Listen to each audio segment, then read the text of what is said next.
खुलुमबाय दैमारि बड' निउसनिफ्राय गोजोन फुंबिलिनि बयनिसिमबो गाहाम हामग्लायनायखौ जासिहरनायजों लोगोसे दिनै गोदान भिडिअ लानानै फैलायबाय। नोंथांमोना भिडिअखौ जोबजासिम नायगोन होनना मिजिंथियो। फैदो दानिया खौरांफोरखौ खोनासंदिनि। आसामनि रायजो सोरखारा थांनाय साननैसो सिगांनिफ्रायनो उन्दै बैसोआव जुलि लानाय फिसायफोरखौ हमग्लुंनाय खामानिया सोलिगासिनो दं। आसाम पुलिस बिफाननि उन्दै बैसोआव जुलि लानाय हौवाफोरखौ हमग्लुंनाय 2.0 नि दारै थांनाय मैयानि सानाव रायजोनि धुबुरी, बङाइगाव, सापरत, गुलुकगन्ज, सोनाब सालमारा, गसाइगाव, बिजनी आरो गोबां हालामाव उन्दै बैसोआव जुलि लानाय फिसायफोरखौ नायबिजिरनाय जायो आरो सा 300निबो गोबां फिसायफोरखौ हमनो हायो। खौरां बिजोंनिफ्राय मिन्थिनो मोननाय बादिब्ला बङाइगावआव सा 39, धुबुरीयाव सा 29, गुलुकगन्जआव सा 50, सोनाब सालमारायाव सा 39 आरो बिजनी, सापारत बायदियाव गोबां आयेन बेरेखा जुलि लानाय फिसायफोरखौ हमनो हायो। आयेन बेरेखा जुलि लानाय फिसायफोरनि मोनसे गोलाव लिस्ट लानानै गामि, नोगोर, सोहोर जेरावबो नायबिजिरनाय हाबाफारिखौ आसाम पुलिसआ लाबाय थागोन आरो मुं फारिलाइनि जोबथा फारिलाइसिम जायफोरना मुं दं गासैखौबो हमनाय जागोन होनना आसाम पुलिस बिफानआ बुंदों। लोगोसे रायजोनि गासैबो ओनसोलाव नायबिजिरनाय हाबाफारिखौबो लालांबाय थागोन होननानैबो फोरमायदों। मैयानि सानाव गहपुर हालामनि दैमालु गेलेग्रा फोथाराव बिटिआर गोरोबथानि 3.1 दफा बादियै बिटिआरनि सिमा बारायनायखौ रंजानायजों बरायनाय हाबाफारि लानाय जादोंमोन। मख'नो गोनांदि साननैसो सिगांसो आसाम केबिनेटआ बिटिआरआव सनितपुर आरो गहपुर हालामनि गासै 41 बर' गामिफोरखौ बिटिआरआव सोफानाय जादोंमोन। बे जाहोननि थाखायनो सनितपुर आरो गहपुर हालामनि रोजा रोजा सुबुंफोरा मैया बिटिआर गोजोन गोरोबथानि माखासे सागानगिरि आथिखाल बिटिआर सोरखारनि दैदेनगिरिफोरखौ थामहिनबा बिटिआरआव 41 गामिया सोसनजानायखौ गाजा गोमजायै बरायो। बे हाबाफारियावनो दुलाराय बर' फरायसा आफादनि आफादगिरि बिथां दिपेन बर'आ खौरां बिजोङाव बुङो दि सोनो गोनां आद्रा थानाय गामिफोरखौ बे बोसोरनिनो नबेम्बर आरो डिसेम्बर दाननि गेजेरावनो थिसनबावनो नांगोन। सिगांनि समाव गोबां सोरखारि आरो राजखान्थिफोरा बुंदोंमोन माब्लाबाबो थैनोबो गहपुर आरो सनितपुरा बिटिआरआव हाबनाय नङा, बेखायनो बेखौ बिसोर सिमां नुनानै मुलाम्फा गैया। बिथांमोना सोमावसारगिरिफोरखौ आरो एबसुखौ लासिंसिं खालामना थाथ्थाबो होदोंमोन। दा बेफोरबादि नेताफोरा बबेयाव दं होनना सोङो बिथाङा। लोगोसे बिथाङा बुंबावो दि गहपुरनि सिमलुगुरि गामिसिम बिटिआर लिरनो हासिगोन आरो बिथां प्रमद बर'आबो बे ओनसोलसिम सिफ्ट जासिगोन होनना बुंदों।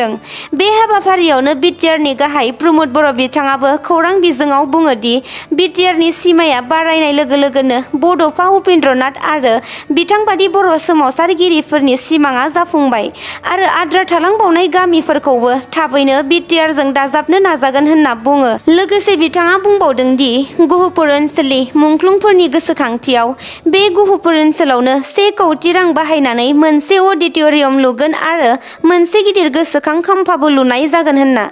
म्यानमाराव थानाय आलफा उदां केम्पनिफ्राय मोनसे दुखुनांथावना खौरां। आलफा उदांआ गावनिनो 2 केडारफोरखौ थैनायनि साजा फोसावदों। लासित हाजरिका उर्फे सेलिम आली आरो सासे आइजो केडार बर्नाली अखम उर्फे नयनमणि सेटियाखौ गावनि आफादानो स्रोद खौरां खावखोमानानै पुलिस बिफाननो जगायना होनायनि दायाव बिसोर 2खौ थैनायनि साजा फोसावदों।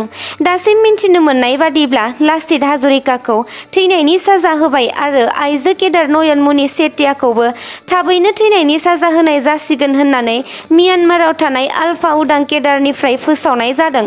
मख'नो गोनांदि बेबादि गावनि केडारखौनो थैनायनि साजा होनाया गिबि खेब नङा। सिगांबो गोबां केडारफोरखौ आलफा उदांआ थैनायनि साजा होबोदों। थारैनो आसाम रायजोनि सोरखारि मावथिफोरा मा जामारखो? मोनसेनि उनाव मोनसे, सासेनि उनाव सासे सानफ्रोमबो रां जाख्ल'नायनि दायाव हमजाबाय थानायखौ नुनो मोनबोबाय थादों। थिग बेबादिनो आसामनि गिबि मन्थ्रिनि सिएम भिजिलेन्स आरो एन्टि कारापसन बिउर'नि दैदेननायाव दिनै सासे पुलिस अफिसारखौ रां जाख्ल'नाय समावनो हमनो हायो। हाइलाकान्दि जिल्लानि सिङाव थानाय आब्दुल्लापार पुलिस पेट्रल पस्ट स्टेशननि सासे एएसआइ हितुष नाथखौ 10,000 रां लाबाय थानाय समावनो हमनो हायो। खौरां बिजोंनिफ्राय मिन्थिनो मोननाय बादिब्ला एएसआइ हितुष नाथआ मोननै हान्जानि गेजेराव सोमजिनाय जेंनाखौ सुस्रांना होनायनि मुङाव 10,000 रां दाबिदोंमोन आरो रां लाफुबाय थानाय समावनो एन्टि कारापसन बिउर'आ बिथांखौ हमनो हायो। दा बिथां एएसआइखौ गौहाटी फारसे सोंनाय फिननाय खालामनो लानानै थांबाय होनना मिन्थिनो मोन्दों। आसामनि फिसा टकिय' अलिम्पिकआव ब्रन्ज मेडेल देरहानो हानाय लाभलिना बरग'हाइआ चाइना हादोरनि हांझुआव सोलिबाय थानाय एसियान खेलानि रायजोफोरनि 75 केजि खथानि बक्सिं खेलायाव थाइलेन्डनि बक्सारखौ 5-0 स्करनि फारागथियाव फेजेननानै फाइनालसिम सौहैनो हायो। बिथां लाभलिना बरग'हाइआ फाइनालसिम सौहैनो हानायजों लोगोसे फैबाय थानाय 2024 मायथाइयाव जानो गोनां पेरिस अलिम्पिकनि थाखायबो सायख'जानो हाबाय होननानै मिन्थिनो मोन्दों। लोगोसे बिथाङा फाइनालाव देरहानायखौ भारत हादोर आरो आसामनि बयबो थागिबिफोरा हास्थायदों। आसामनि साहा बागिजा आरो आदिबासि रायजोफोरनि थाखाय मोनसे जोबोर गोजोनथाव खौरां।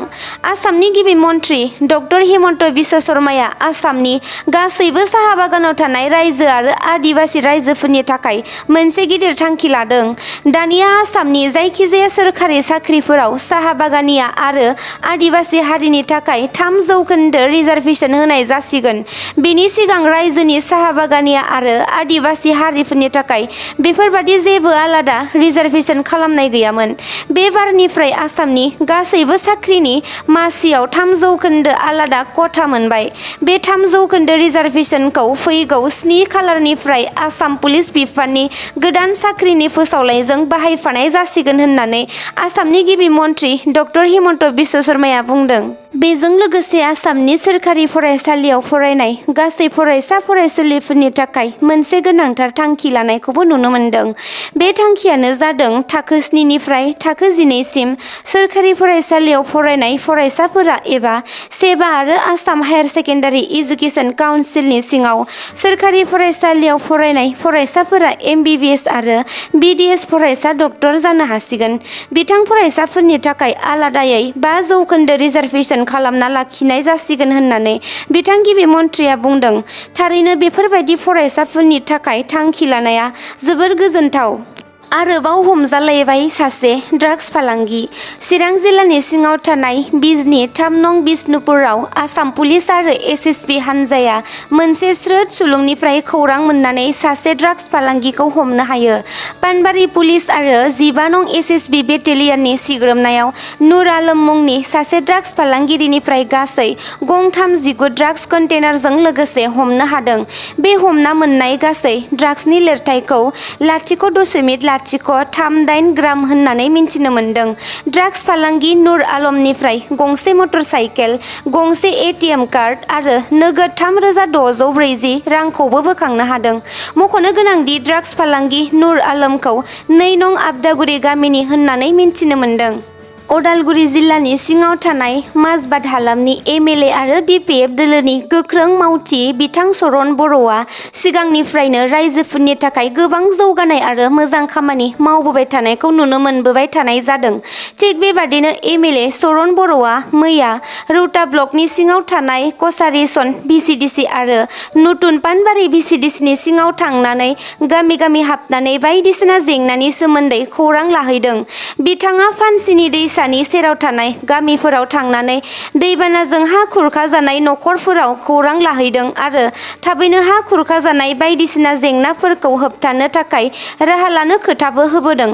मख'नो गोनांदि बिथां MLA चरण बर'नि दैदेननायाव आरो नाजानायावनो माजबाद ओनसोलाव गोबां जौगानाय फैनायखौबो नुनो मोनबोदों। बर'नि माहारियारि फरायसा आफाद बनसुनि गिदिर खहा। टंला फरायसालिमानि फरायसा आफादनि गाहाय नेहाथारि सोमखोर बर'आ बर'नि माहारियारि फरायसा आफाद बनसुखौ नागारनानै बर'निनो गुबुन मोनसे माहारियारि फरायसा आफाद दुलाराय बर' फरायसा आफादाव हाबदों। सोलिफु बोसोरनिनो फरायसा आफादनि बिसायख'थियाव सोमखोर बर'आ बनसुनि जानानै टंला फरायसालिमानि फरायसा आफादनि गाहाय नेहाथारि मासिखौ देरहानो हादोंमोन। नाथाय दायो बिथाङा बनसुखौ नागारनानै एबसुआव हाबो। हाबो। एबसुआव हाबखांनानै बिथाङा खौरां बिजोङाव माखासे बाथ्रा फोरमायो दि बिथाङा बुंनाय बादिब्ला थांनाय फरायसा आफादनि बिसायख'थियाव बनसुनिफ्राय बिथाङाल' देरहानो हादों आरो सा 11 फरायसा आफादनि मासिखौ इउनिट एबसुआ देरहानो हादोंमोन। बे लेखायै फरायसालिमानि माखासे खामानि मावनायाव गोबां जेंना जेंसि नुजाथिदों। दा फरायसाफोरनि फारसे साननानै खौसेयै मोजां खामानि मावलांनो होनना एबसुआव हाबदों होनना बुङो। बिथाङा बुंबावनाय बादिब्ला बनसुखौ माखासे फरायसाफोर आरो माखासे रायजोफोरानो हेफाजाब खालामा। एबसुखौसो गोबां फरायसा आरो रायजोफोरा हेफाजाब खालामो। बिनि लेखायै फरायसाफोर आरो रायजोफोरनि मोजां खामानि मावलांनो थाखाय एबसुआव हाबदों होननानै बिथाङा फोरमायदों। दिनैनि खौरांफोरा एसेनोसै।